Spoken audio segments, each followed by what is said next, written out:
para ma-master nyo. Theory of sine at tan, what do you mean? Hindi ko alam yung dynamics. Kasi pag central angle mo to ginibin, madali lang to makuha. Hindi ka mahihirapan magkuha. Ay, by the way guys, kinukompute din yung chord na ito ah. Dagdag na lang natin siguro, pero madali lang naman tong dalawa. Di ba? Yung mamanipulate lang naman yung formula. Anyways, gawa tayo dito ng another given. So let's say meron naman tayong unknown number,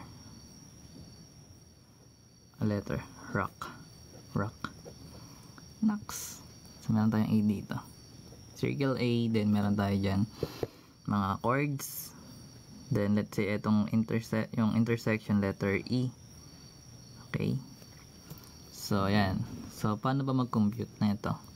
So let's say meron tayong line RE which is equals to 4, then line EC which is equals to 3, then line EO which is equals to 6.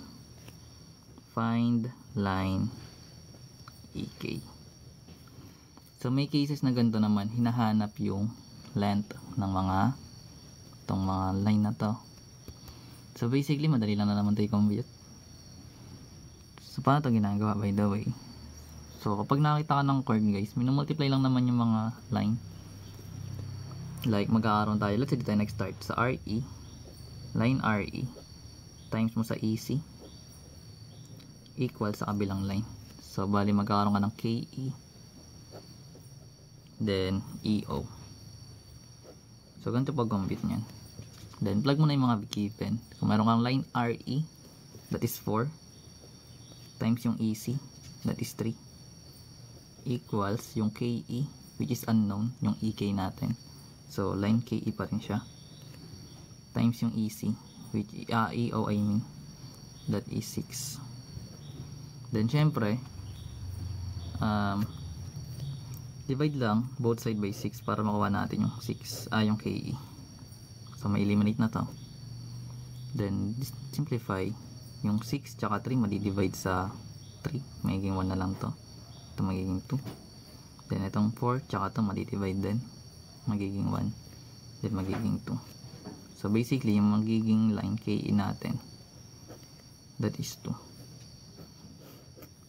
Ganun yung ginagawa pag sa chord. Oo, in-equate mo lang yung dalawang line kung ano yung meron dito. Ayun, pag sa chord, dalawang naman yun eh. Pag nasa chord. Ano pa ba?